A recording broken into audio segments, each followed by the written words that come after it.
Hi hello welcome to SS productions competitive hub అండి. ఈ వీడియోలో మనము సైకాలజీ చూద్దాము. ఇది మనకు ఎగ్జిట్కి సంబంధించి ఇంకా లాస్ట్ అనమాట. మార్చ్ 2 జరిగినటువంటిది సెషన్ 2 అండి. ఎగ్జిటీ సంబంధించి చూద్దాము. చూడబోయే ముందు మన ఛానల్ ఎవరైనా ఫస్ట్ టైం చూస్తుంటే సబ్స్క్రైబ్ చేసుకోండి. ఇలాంటి మరిన్ని వీడియోస్ మీకు నోటిఫికేషన్గా వస్తాయి. ఇక్కడ మనకు ఇవన్నీ సైకాలజీ అనేది అకాడమీ బుక్ నుంచి ఇచ్చారు. మొత్తం మీకు యాప్లో 99 రూపీస్తో ఉందంటే అకాడమీ టెక్స్ట్ బుక్ వీడియోస్ ఉన్నాయి, మొత్తం ఎక్స్ప్లెనేషన్ పీడిఎఫ్ ఉంది. దానికి సంబంధించినటువంటి ఆ టెస్ట్లు కూడా మీరు రాసుకోవచ్చు. ప్రీవియస్ బిట్స్ ఎక్స్ప్లెనేషన్ రాసుకోవచ్చు. ప్రీవియస్ బిట్స్ ఎక్స్ప్లెనేషన్ వీడియోస్ కూడా మీకు ఉన్నాయి, చూసుకోవచ్చు. ఇక్కడ మీకు చాప్టర్ వైజ్ ఉంటుంది, ఎవ్రీ చాప్టర్ కవర్ అవుతుంది. సైకాలజీ సంబంధించి టెట్ బుక్, డిఎస్సి బుక్ రెండు కలిపి చెప్పుకున్నామండి. ఈజీగా మీరు 4 యూనిట్స్ కంప్లీట్ చేయొచ్చు. ఈజీగా 27 మార్క్స్ అవుట్ ఆఫ్ 30కి స్కోర్ చేసుకోవచ్చు. ఎస్ఏకైనా సరే యూజ్ అవుతుంది. సైకాలజీ అకాడమీ బుక్ బేస్ ఎలా చేసుకున్నారో అదేవిధంగా ఇక్కడ మిగతా సబ్జెక్ట్స్ ఏవైతే ఉన్నాయో తెలుగు, ఇంగ్లీషు, మ్యాథ్స్, ఈవీఎస్ ఇవన్నీ మనకు మెయిన్ టెక్స్ట్ బుక్ బేస్డ్ ఉంటాయి. సో ఇలా మీకు 499 రూపీస్తోనే ఆన్లైన్ టెస్ట్ సిరీస్ అనేటివి మీకు అందుబాటులో ఉన్నాయి. క్లాస్ వైజ్, లెసన్ వైజ్ ఉంటాయి. 3rd to 8th అనుకోండి, ఈవీఎస్, తెలుగు ఈ విధంగా subject wise. 3rd class, 4th class, 5th class ఈ విధంగా దీంట్లోనూ మళ్ళీ మీకు first lesson, second lesson, 3rd lesson, 4th lesson ఈ విధంగా మీకు లెసన్ వైజ్ ఉంటాయన్నమాట. ఎవ్రీ బిట్ కవర్ అవుతుంది. అకాడమీ బుక్లోంచి ఏ విధంగా అయితే ఇస్తారో ఇక్కడ మన టెక్స్ట్ బుక్స్ కూడా మెయిన్ పిల్లలు టెక్స్ట్ బుక్స్ అనేటివి బేస్ చేసుకొని ఇస్తారనమాట. ఇది కానీ తీసుకుంటే మీకు కోర్సు కంపల్సరీ చాలా ఎక్కువ మార్క్స్ స్కోర్ చేసే వీలుంటుంది. 9th 10th లింక్ టాపిక్స్ పెట్టున్నాం డిఎస్సికి. సైకాలజీ, విద్యా దృక్పథాలు, మెథడాలజీ, జీకే, కరెంట్ అఫైర్స్ కూడా మీకు ఇక్కడ అప్లోడ్ చేయడం అనేది జరిగింది. ఇది మీకు 499 రూపీస్. ఓకే, ఇక్కడ మీకు వీడియోస్ కావాలంటే కనుక కోచింగ్ వెళ్ళిన వాళ్ళు ఉంటే ఓకే ఆఫ్లైన్. ఇక్కడ మీకు వీడియోస్ అనేటివి 599 రూపీస్తోనే మీకు ఇక్కడ అందుబాటులో ఉన్నాయి. అంతా మీకు అవనిగడ్డ ఫ్యాకల్టీ అండి. అవనిగడ్డ శ్రీ ప్రజ్ఞ ఫ్యాకల్టీ చేత చెప్పించినటువంటి క్లాసెస్, 20 years ఎక్స్పీరియన్స్ ఉన్నటువంటి ఫ్యాకల్టీ అండి. చాలా బాగా ఎక్స్ప్లెయిన్ చేస్తున్నారు, యూస్ చేసుకోవచ్చు. 599 ఆల్రెడీ ఫ్రీ క్లాసెస్ ఉన్నాయి, చూడండి, నచ్చితేనే పర్చేజ్ చేసుకోండి. ఇక్కడ మీకు 199 రూపీస్ పీడిఎఫ్స్ ఉన్నాయి. 3rd to 10th content handwritten ఉన్నాయి, సిస్టమ్ ప్రింట్ ఉన్నాయి. ఏది కావాలన్నా మీరు ఇక్కడ డౌన్లోడ్ చేసుకొని జిరాక్స్ చేసుకోవచ్చు. క్విక్ రివిజన్కి యూజ్ అవుతుంది. అదేవిధంగా ఓన్లీ టెస్ట్లు ఉన్నాయి. 1 రూపీకి ఒక 100+ టెస్ట్లు ఉంటాయి. 1000+ బిట్స్ కవర్ అవుతాయండి. ఇది మీకు ఓన్లీ 1 రూపీతో ఉంది, సో చూసుకోవచ్చు. మెయిన్ అయితే కనుక మీకు సైకాలజీ 99 తీసుకోవచ్చు, 499 మొత్తం మీకు చాలా బాగా యూజ్ అవుతుంది. ఈజీగా స్కోర్ చేయొచ్చు. ఎస్ఎస్ ప్రొడక్షన్స్ కాంపిటేటివ్ హబ్ అని ప్లేస్టోర్లో నుంచి యాప్ డౌన్లోడ్ చేసుకొని ఓకే మీకు అక్కడ ఉంటుంది, పర్చేజ్ చేసుకోవచ్చు అండి. నెక్స్ట్ చూద్దాము. ఫస్ట్ క్వశ్చన్, మార్చ్ 3కి సంబంధించి సెషన్ 2 సైకాలజీ. అన్వేషణ వయసుగా పేర్కొనబడే దశ. అన్వేషణ వయసుగా పేర్కొనబడే దశ. ఆప్షన్ 1 అండి, పూర్వ బాల్య దశ. నెక్స్ట్ క్వశ్చన్, క్రింది వానిలో అంతర్గత ప్రేరణ. క్రింది వానిలో అంతర్గత ప్రేరణ. పొగడ్త అనేది బాహ్య ప్రేరణే అండి. ఎందుకంటే ఒకరు పొగుడతారు అని మనము ఇక్కడ వాళ్ళకు ప్రేరణ పొంది చేయడం అనమాట. చదువుకోవడం కానీ ఏ విషయమైనా. దండన అంటే ఎదుటి వాళ్ళు మనం శిక్షిస్తారు కాబట్టి, ఎదుటి వాళ్ళు బహుమానం ఇస్తారు కాబట్టి, ఇవన్నీ మనకు బయట నుంచి వచ్చేటివి, అంటే ఇవి బాహ్య ప్రేరణ అనమాట. ఈ స్వయం సంతృప్తి, సెల్ఫ్ సాటిస్ఫాక్షన్ అనేది మన అంతర్గత ప్రేరణకు సంబంధించింది. ఆప్షన్ 2. పరస్పర చర్యాత్మక దశలో జరిగే కార్యక్రమం. పరస్పర చర్యాత్మక దశలో జరిగే కార్యక్రమం. ఇది కూడా ఉందండి, మనకు అకాడమీలో ఉంది. విషయ వివరణ, సబ్జెక్ట్ ఎక్స్ప్లెనేషన్. ఓకే, ఇది మనకు అంతర్గత ప్రేరణ, బాహ్య ప్రేరణ అంటే ఏంటివేంటివని ఇది ఉంది అకాడమీలో, ప్లస్ ఇది కూడా ఉందండి.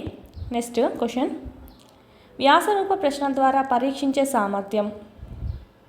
వ్యాసరూప ప్రశ్నల ద్వారా పరీక్షించే సామర్థ్యం. ఆప్షన్ 2 రికాల్ అండి. రీకాల్, పునఃస్మరణ. పునఃస్మరణని మనం ఇక్కడ వ్యాసరూప ప్రశ్నల ద్వారా పరీక్షిస్తాము. గుర్తింపు అయితే MCQs అంటాం కదా, మల్టిపుల్ చాయిస్. ఆన్సర్ అనేది ఆ 3-4 ఆప్షన్స్లో ఉంటుంది, అది నువ్వు గుర్తిస్తావు. ఈ పునఃస్మరణ ఎలా ఉంటుంది, దానికి సంబంధించిన మొత్తం గుర్తు చేసుకొని రావాలన్నమాట, మొత్తం గుర్తు చేసుకొని రాయాలన్నమాట పునఃస్మరణ.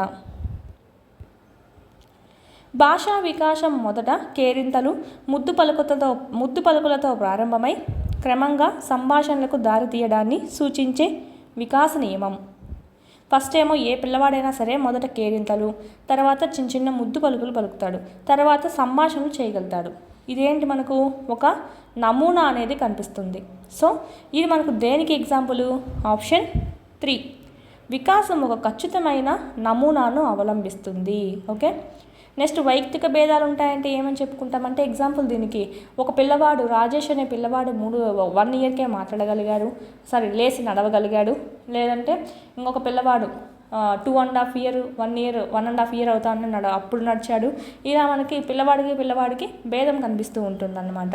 ప్రతి ఒక్కడు ఆ వయసులోనే ఖచ్చితంగా ఆ నెలలోనే ఆ పని చేయాలని లేదండి. ప్రతి పిల్లవాడికి వైయక్తిక భేదాలు ఉంటాయి.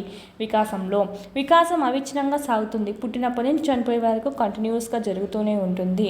వికాసం సంచితమైనది. అంటే మనకి ఇప్పుడు ఏదో హఠాత్తుగా వచ్చినట్టు అనిపించినా కూడా దానికి ముందు ఎన్నో జరిగింటాయి అన్నమాట. ఎన్నో పూర్వ అనుభవాలు బేస్ చేసుకొని కొత్తగా వచ్చి ఉంటుంది. అమ్మ అని పలకడం ఒకేసారి మనకు అనిపించినా కూడా ముందు ఎన్నోసార్లు మా అని పలకడం ప్రాక్టీస్ చేసి ఉంటాడు. సో ఆప్షన్ ఇదేంటంటే వికాసం సంచితమైనది అని చెప్పుకుంటాం. దీనికైతే ఆప్షన్ 3. ఇది కూడా మనకు అకాడమీలో ఉంది. జ్ఞానాత్మక రంగంలో అత్యున్నత స్థాయి లక్ష్యం, ఇది కూడా ఉందండి. జ్ఞానాత్మక రంగంలో అత్యున్నత స్థాయి లక్ష్యం. అత్యున్నత అంటే మనకు ఫస్ట్ జ్ఞానము, అవగాహన, వినియోగము, విశ్లేషణ, సంశ్లేషణ, మూల్యాంకనం, ఈ పై నుంచి కిందికి వస్తుంది కదా. సో ఈ క్రింద లాస్ట్లో ఉండేటువంటి అత్యున్నత అని చెప్పుకోవచ్చు. ఎవ్రీ దాంట్లోనే జ్ఞానాత్మక రంగంలో ఇది, భావావేశాల్లో కూడా లాస్ట్లో ఉండేది. నెక్స్ట్ మానసిక చలనాత్మక రంగంలో కూడా లాస్ట్లో ఉండేది అత్యున్నత సంబంధించి ఆప్షన్ 4 అండి, మూల్యాంకనం. ఉపాధ్యాయుడు సౌలభ్యకర్తగా ఉండేది. ఉపాధ్యాయుడు సౌలభ్యకర్తగా ఉంటాడు. ఓన్లీ ఫెసిలిటేటర్ మాత్రంగానే ఉంటారనమాట. ఎలాంటి మొత్తం ఇన్వాల్వ్మెంట్ ఉండదు. పిల్లవాడికి ఏమన్నా అవసరం ఉన్నప్పుడు వాళ్ళకు మార్గదర్శకం ఇవ్వడము, ఫెసిలిటేటర్గా ఉండడం మాత్రమే జరుగుతుంది. అది ఎక్కడ? ఆప్షన్ 1 అభ్యాసక కేంద్రీకృత నమూనాలో ఉంటాడు. ఆ విధంగా దీన్నే మనము లర్నర్ సెంట్రెడ్ పారాడిగ్మ్ అంటాం. అంటే మనకి ఇక్కడ విద్యార్థి మనకు శిశువు కేంద్రీకృత బేస్డ్ అంటాం కదా లర్నింగ్. సో దానికి చెప్పుకోవచ్చు ఎగ్జాంపుల్గా. వీటి ద్వారా భావనలు పొందలేము.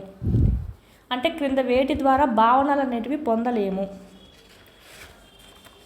ఆప్షన్స్ కంఠస్థీకరణ, ఆవిష్కరణ అంటే ఇక్కడ మనకు ఇన్నోవేషన్ ద్వారా నీకు ఒక భావన అనేది ఉంటుంది. ఉదాహరణ చెప్పడం ద్వారా కూడా ఒక భావన అనేది ఏర్పడుతుంది. వివిధ ఉదాహరణలు చూపించడం ద్వారా కూడా, పోలికలు భేదాల ద్వారా కూడా భావనలు ఏర్పడతాయి. ఓన్లీ కంఠస్థీకరణం, ఓన్లీ నువ్వు కంఠస్థీకరణం చేసి గుర్తుపెట్టుకోవడం ద్వారా భావనలు అనేటివి ఏర్పడవు. బట్టి పద్ధతులు యూస్ చేస్తున్నది. నెక్స్ట్ ఉపాధ్యాయుడు కూరగాయలను చూపిస్తూ వాటి గురించి వివరిస్తున్నాడు. ఈ సందర్భంలో పిల్లల యొక్క ఆలోచన. ఉపాధ్యాయుడు కూరగాయలను చూపిస్తూ వాటి గురించి వివరిస్తున్నాడంట. ఈ సందర్భంలో పిల్లల యొక్క ఆలోచన. కూరగాయలు చూపిస్తూ ప్రత్యక్షంగా చూపిస్తున్నాడు. సో ఆప్షన్ 2 మూర్త ఆలోచన. ఉద్దీపనలు పునర్భరణ కారకాలుగా పనిచేసే అభ్యసన సిద్ధాంతం. ఉద్దీపనలే పునర్భరణ కారకాలుగా పనిచేసే అభ్యసన సిద్ధాంతం. ఇది మనం చెప్పుకున్నామంటే ఆల్రెడీ మనకి ఇక్కడ ఆప్షన్ 3 కార్యసాధక నిబంధన సిద్ధాంతం. ఇక్కడ పునర్భరణ మనకు అనిపించిందంటే మనకు మెయిన్ వచ్చి ఇది మనకు ఎలుక సిద్ధాంతం అన్నమాట. ఉద్దీపనలే పునర్భరణ కారకాలుగా పనిచేసే అభ్యసన సిద్ధాంతంగా మనం ఇక్కడ కార్యసాధక నిబంధన సిద్ధాంతం బిఎఫ్ స్కిన్నర్ గారిది చెప్పుకుంటాం. ఫస్ట్ మనకు పైన ఉండేటువంటిది మనకు చూసినట్టయితే కింద మనకు బటన్ అనేది ప్రతిస్పందన, ఈ పైన ఉండేది ఉద్దీపన. ఎప్పుడైతే మనకు ప్రతిస్పందన ఇస్తుందో అప్పుడు దాని పునర్బలనం అనేది ఇవ్వబడుతుంది, అంటే ఆహారం అనేది ఇవ్వబడుతుంది. ఇక్కడ ఉద్దీపన ఏమైంది? పునర్బలనంగా మారిందన్నమాట, పునర్బలనంగా పనిచేసింది. అదే చెప్తున్నారు ఇక్కడ ఆప్షన్ 3. విద్యార్థి చదువుపై దృష్టి పెట్టలేకపోతున్నప్పుడు ఇచ్చే మార్గదర్శకత్వం. విద్యార్థి తన చదువుపై దృష్టి పెట్టలేకపోతున్నప్పుడు ఇచ్చేటువంటి మార్గదర్శకత్వం. ఆప్షన్ 1 వ్యక్తిగత మార్గదర్శకత్వం అండి, పర్సనల్ గైడెన్స్. క్రింది వానిలో సరికాని ప్రవచనం. ఇది మనకు పైన చెప్పినాం కదా, ఇవన్నీ కూడా మనకు ఉన్నాయండి. క్రింది వానిలో సరికానిదంట. శైశవ దశలో శారీరక వికాసం వేగంగా జరుగుతుంది. ఎస్, అవును. ప్రజ్ఞా వికాసం నైతిక వికాసానికి చెందినది కాదండి. ఆప్షన్ 2 ప్రజ్ఞా వికాసం నైతిక వికాసానికి చెందింది కాదు. ఉద్వేగ వికాసం అభ్యసనం మరియు పరిపక్వత మీద ఆధారపడి ఉంటుంది. ఉద్వేగ వికాసం అనేది అభ్యసనం మరియు పరిపక్వత మీద ఆధారపడి ఉంటుంది. ఇది రైటే. మనకి 3 to 4 సంవత్సరాల పిల్లలు సాంఘిక క్రీడల్లో పాల్గొంటారు. ఇది కూడా రైటే మనకి. ఆప్షన్ 2 అనేది రాంగ్ ఆన్సర్. ఈ ఉద్వేగ వికాసం ఎందుకు పరిపక్వత మీద ఆధారపడి ఉంటుంది? శైశవ దశలో పిల్లవాడిలో ఉద్వేగ వికాసం ఒక విధంగా ఉంటుంది, బాల్య దశలో ఒక విధంగా ఉంటుంది, ఉత్తర బాల్య దశలో పిల్లవాడిలో ఒక విధంగా ఉంటుంది, కౌమార దశలో ఒక విధంగా ఉంటుంది. కౌమార దశలో చూడండి ఎలా ఉంటుందో, ప్రతి చిన్నవాటికి ఎక్కువగా ఆలోచించడము అది విధంగా ఉంటుంది. ఉత్తర బాల్య దశలో వాళ్ళ ఉద్వేగాలు వాళ్ళ కంట్రోల్ చేయగలుగుతారనమాట. ఇక్కడేమో కంట్రోలింగ్ అనేది ఉండదు కౌమార దశలో. సో ఈ విధంగా మనకి ఉద్వేగ వికాసం అనేది అభ్యసనం మరియు పరిపక్వతల మీద ఆధారపడి ఉంటుందని చెప్పుకోవచ్చు.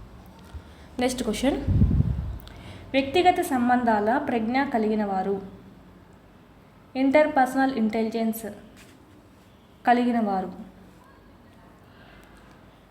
ఆప్షన్ 4 మనోవిజ్ఞాన శాస్త్రవేత్తలు, రాజకీయ నాయకులు అనమాట. వ్యక్తిగత సంబంధాల ప్రజ్ఞ కలిగిన వాళ్ళు. రాజకీయ నాయకులు చూసుకుంటే మనకి వీళ్ళు ఎలక్షన్స్ టైంలో వాళ్ళు ఇంకా వీళ్ళతో ప్రజలతో చాలా దగ్గర సంబంధాలుగా ఉన్నట్టు, వాళ్ళు పర్సనల్గా అక్క చెల్లి అన్న తమ్ముడు అట్లా అనుకున్నట్టుగా ఫీల్ అవుతారు. వ్యక్తిగత సంబంధాల ప్రజ్ఞ అని మనకు వాళ్ళు కలిగి ఉన్నారు. అలాగ వాళ్ళు ప్రతి ఒక్కరిని ఒకేలా చూస్తున్నారు అనే మీనింగ్లో చెప్పుకోవచ్చు అనమాట. ఆప్షన్ 4 సైకిల్ తొక్కడానికి కావాల్సిన కారకాలు. సైకిల్ తొక్కడానికి ఓన్లీ నీకు అభ్యసనం ఉంటే సరిపోదు, పరిపక్వత కూడా ఉండాలి. పోయి నువ్వు 1 year 2 years పిల్లవాడికి సైకిల్ నేర్పిస్తా అంటే అవుతుందా? లేదు. ఎందుకు? వాడికి తగిన పరిపక్వత రాలేదన్నమాట. వాడికి వచ్చినటువంటి పరిపక్వత తగిన వయసులో వచ్చినప్పుడు, వాడి పరిపక్వత వచ్చినప్పుడు నువ్వు అభ్యసనం నేర్పిస్తావు. అంటే సైకిల్ ఎలా తొక్కాలి అని నేర్పిస్తావు. అప్పుడు వాడు నేర్చుకోగలుగుతాడు. లేకపోతే అంతవరకు వాడికి అర్థం కాదు, చెప్పినా కూడా హ్యాండ్లింగ్ బ్యాలెన్స్ చేసుకోవడం అంతా రాదు. సో ఇక్కడ మనకి ఏదైనా వికాసం జరగాలంటే కనుక పరిపక్వత అభ్యసనం అనేది కంపల్సరీ ఉండాలన్నమాట. ఆప్షన్ 3 ఈ సిద్ధాంతం ప్రకారం మోటార్ కారుని బాగా చేయగలిగిన వ్యక్తి మోటార్ బోటుని కూడా బాగు చేయగలుగుతాడు. మోటార్ కారుని బాగా చేయగలిగాడు, మోటార్ బోటును కూడా బాగా చేయగలుగుతాడు అనమాట. సో ఇక్కడ మనకు యూజ్ అయ్యేది, ఇక్కడ యూజ్ చేసేది, ఇక్కడ మనకు ఏదైతే యూజ్ చేస్తున్నామో వాడు అక్కడ ఫార్ములా ఇది ఏదైతే యూజ్ చేస్తున్నాడో ఇక్కడ కూడా అదే యూజ్ చేసుకొని చేస్తున్నాడు అనమాట. ఆప్షన్ 1 సామాన్యీకరణ సిద్ధాంతం.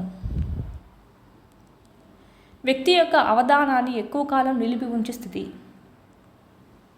వ్యక్తి యొక్క అవధానాన్ని ఎక్కువ కాలం నిలిపి ఉంచే స్థితి.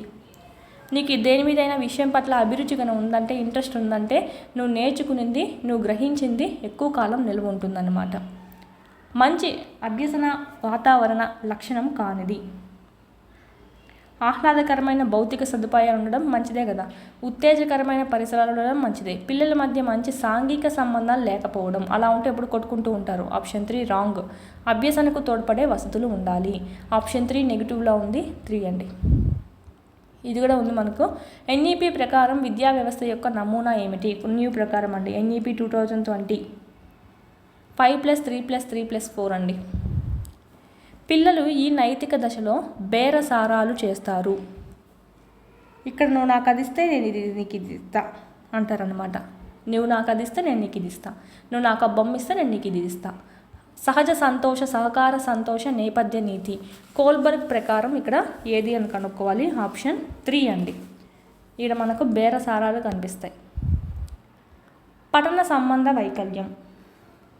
డిస్గ్రాఫియా అంటే రాయడానికి సంబంధించి, ఫేసియా అంటే భాషణానికి సంబంధించి, ఫ్లెక్సియా అంటే పఠనానికి సంబంధించి. ఆప్షన్ 3 డిస్క్యాలిక్యులియా అంటే మ్యాథ్స్ యొక్క క్యాలిక్యులేషన్ చేయలేని వాళ్ళు, గణితపరమైనటువంటి సమస్యలు.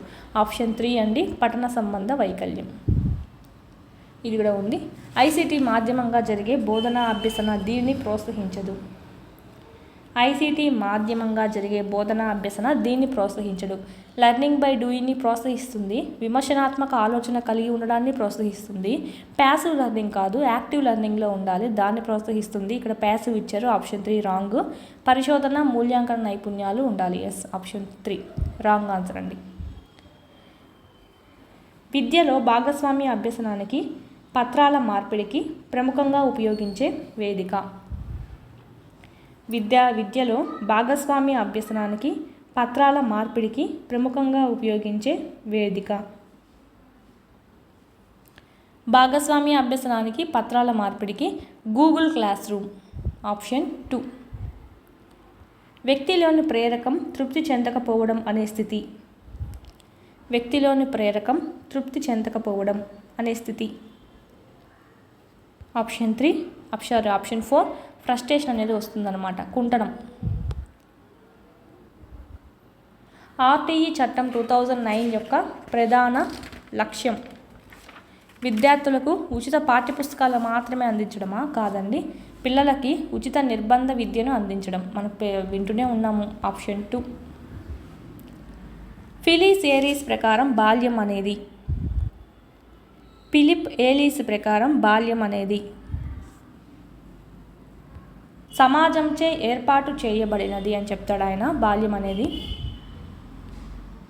ఈ ప్రత్యక్ష నియమం ప్రకారం పరిమాణం, ఆకారం, రంగులో ఒకేలా ఉండే వాటిని మనం సమూహంగా గ్రహిస్తాము. పరిమాణం ఒకేలా ఉండడం, ఆకారం ఒకేలా ఉంటే, రంగులో ఒకేలా ఉంటే వాటిని ఒక గ్రూప్గా మనం చూసుకుంటాం అన్నమాట. సపోజ్ ఈ రెండు ఇక్కడ చూడండి, ఎగ్జాంపుల్ కూడా చెప్పాను క్లాస్ చెప్పేటప్పుడు. ఆకారం ఒకేలా ఉంది కాబట్టి ఈ రెండింటిని కలిసి ఒక జత చేసుకున్నాం, దీన్ని ఒక జత, దీన్ని ఒక జతగా చేసుకున్నాం. సో దీన్ని ఏమంటామంటే ఆప్షన్ 4 అండి, లా ఆఫ్ సిమిలారిటీ, సామ్య నియమం అని చెప్పి అంటాం. అనుభవాత్మక అభ్యసనానికి ఉదాహరణ. అనుభవం అంటే మనమే చెయ్యాలన్నమాట. సో ఆప్షన్ 3 చేయడం ద్వారా అభ్యసనం. అప్పుడు నువ్వు అనుభవం చెందుతావు కాబట్టి, ఎక్స్పీరియన్స్ చెందుతావు కాబట్టి మనకి ఇక్కడ ఇది చెప్పుకోవచ్చు. అనుభవాత్మక అభ్యసనానికి ఉదాహరణగా వస్తునిష్టత అధికంగా గల పద్ధతి. వస్తువులు ఎక్కువ నమ్ముతాం అన్నమాట, వ్యక్తినిష్ఠత కాకుండా వస్తువుల్ని. ఓకే, అంటే వస్తువు ద్వారా చేసినటువంటి ఆ ప్రయోగాన్ని. ఆప్షన్ 4 ప్రయోగ పద్ధతులు అన్నీ మనము సైన్స్కి సంబంధించి కానీ, మ్యాథ్స్ సంబంధించి కానీ అన్నీ మనం వస్తువులు యూజ్ చేస్తాము. అంటే వస్తువులు ఎక్కువగా నమ్మడం అనేది జరుగుతుంది. వ్యక్తి అహం దీని ఆధారంగా పనిచేస్తుంది. ఇడ్, ఈగో, సూపర్ ఈగో. ఓకే, అచిత్తు, అహం, ఆద్యహం ఉంది కదా. సో అది మనం చూసుకున్నట్టయితే మనకు ఫస్ట్ది అయితే ఆనంద సూత్రం బేస్ చేసుకొని పనిచేస్తుంది. ఈగో అనేది వాస్తవిక సూత్రం, సూపర్ ఈగో అనేది ఆదర్శ సూత్రం. Option 2 is the right answer దీనికి. ద ప్రాసెస్ ఆఫ్ ఎడ్యుకేషన్ గ్రంథకర్త. ది ప్రాసెస్ ఆఫ్ ఎడ్యుకేషన్ గ్రంథాన్ని రచించింది బ్రూనర్, జెరోమ్ బ్రూనర్. ఆదర్శ సిద్ధాంతం కూడా ఈయనగా చేశాడు. Option 4 is the right answer. అంటే మనకి ఇక్కడ బోధనా సిద్ధాంతం. ఆప్షన్ 4 అండి, బ్రూనర్. దీని మనకు సంబంధించి దీంతో మనకి సెషన్ 2 కూడా సెషన్ 2 సైకాలజీ కంప్లీట్ అవుతుంది. మన యాప్లో డిఎస్సికి సంబంధించినటువంటి కంప్లీట్ టెస్ట్ సిరీస్ అనేవి అవైలబిలిటీలో ఉన్నాయి. ఆల్ సబ్జెక్ట్స్ సంబంధించి ఉంటాయి. 3rd to 8th ఉంటాయి. న్యూ సిలబస్ బేస్ చేసుకొని 9th ఓల్డ్ న్యూ 2 ఉన్నాయి. 10th కూడా 2023 సంబంధించిన సిలబస్ ఉంది. ఈ విధంగా మీకు సైకాలజీ, విద్యా దృక్పథాలు, మెథడాలజీ, జీకే, కరెంట్ అఫైర్స్ కూడా మీకు అవైలబిలిటీలో ఉంది. అందరూ టాపిక్ వైజ్ అందిస్తున్నారు కానీ ఈ విధంగా క్లాస్ వైజ్, లెసన్ వైజ్ అందులో కూడా ఇప్పుడు 3rd to 8th అనుకోండి, ఇట్లాగా సబ్జెక్ట్ వైజ్ మళ్ళీ దాంట్లోనూ మీకు క్లాస్ వైజ్, లెసన్ వైజ్ అనేది ఉంటుంది. First lesson, second lesson, third lesson ఈ విధంగా ఉంటుంది అనమాట. ఎవ్రీ లెసన్ కవర్ అవుతుంది. ఈ విధంగా 3rd నుంచి 8th వరకు ఫుల్ సిలబస్ ఉంటుంది. 9th 10th లింక్ టాపిక్స్ అనేటివి లెసన్ వైజ్ ఉంటాయి. సో చాలా యూజ్ అవుతుంది. ఎవ్రీ లెసన్ అనేది కవర్ అవుతుంది. మీకు చూడండి, యాప్ డౌన్లోడ్ చేసుకొని ఇక్కడ రెడ్ కలర్లో ఉండేదంతా మీకు ఫ్రీ కంటెంట్ అండి. ఆల్రెడీ ఫ్రీ టెస్ట్లు కూడా కొన్ని ఉన్నాయి, రాయండి, నచ్చితేనే పర్చేజ్ చేసుకోండి. చాలా యూస్ఫుల్ అవుతుంది. అదేవిధంగా టెక్స్ట్ బుక్స్ లేని వాళ్ళకైతే ఇక్కడ మీకు పీడిఎఫ్స్ అనేటివి అవైలబిలిటీలో ఉన్నాయి. మళ్ళీ టెక్స్ట్ బుక్ మొత్తం చదవాల్సిన అవసరం లేకుండా ఏవైతే ఎగ్జామ్ పాయింట్ ఆఫ్ వ్యూలో అడుగుతారో అవన్నీ మీకు ఇక్కడ క్విక్ రివిజన్కి చేయడం అనేది జరిగింది. ఇవి మీరు జిరాక్స్ కూడా చేయించుకోవచ్చు. 3rd నుంచి 10th వరకు ఉంటాయండి. జిరాక్స్ కూడా చేయించుకొని ఇవి మీరు జిరాక్స్ చేయించుకోవడం, చదవడము, వీటికి వచ్చి టెస్ట్ సిరీస్ అనేది ప్రాక్టీస్ చేసుకోవడం చేశారంటే కనుక మీకు ఇన్ టైంలో సిలబస్ అంతా కంప్లీట్ అవుతుంది. ఓకే, సైకాలజీ సంబంధించి ఓన్లీ 1 రూపీతో మీకు 100+ టెస్ట్లు అనేవి ఉన్నాయి. 1000+ బిట్స్ అనేవి కవర్ అవుతాయి. చూడండి, ఇది కూడా మీకు యూజ్ అవుతుంది. ఓన్లీ సైకాలజీ ఉంటుంది. లూసెంట్ జీకేకి సంబంధించి ఎప్పుడు మనకి ఇంగ్లీష్ ప్లస్ హిందీ లాంగ్వేజ్లోనే చూసాము. ఇక్కడ మొదటిసారిగా తెలుగులో కూడా మీకు ట్రాన్స్లేట్ చేసి అందివ్వడం జరిగింది. పీడిఎఫ్ అనేది 1500 బిట్స్ అనేటివి మీకు ఇక్కడ ఉండడం అనేది జరుగుతుంది. మీరు చదువుకోవచ్చు. ఎవ్రీ కాంపిటేటివ్ ఎగ్జామ్కి మీకు ఇక్కడ యూజ్ అవుతుంది. మెయిన్ అయితే కానీ డిఎస్సి అభ్యర్థి ఎవరైతే ఉన్నారో ప్రతి ఒక్కరి దగ్గర ఉండాల్సిన టెస్ట్ సిరీస్ అండి. ఎందుకంటే ఇక్కడ మీకు టాపిక్ వైజ్ కాకుండా లెసన్ వైజ్ ఇచ్చారు కాబట్టి ఎవ్రీ లెసన్ అనేది కవర్ అవుతుంది. దీని గురించి ఏమైనా డౌట్స్ ఉంటే కనుక స్క్రీన్ మీద కనిపిస్తున్నటువంటి నెంబర్కి కాల్ చేయండి. మొత్తం న్యూ సిలబస్ అంతా అప్డేట్ చేయడం అనేది జరిగిందండి.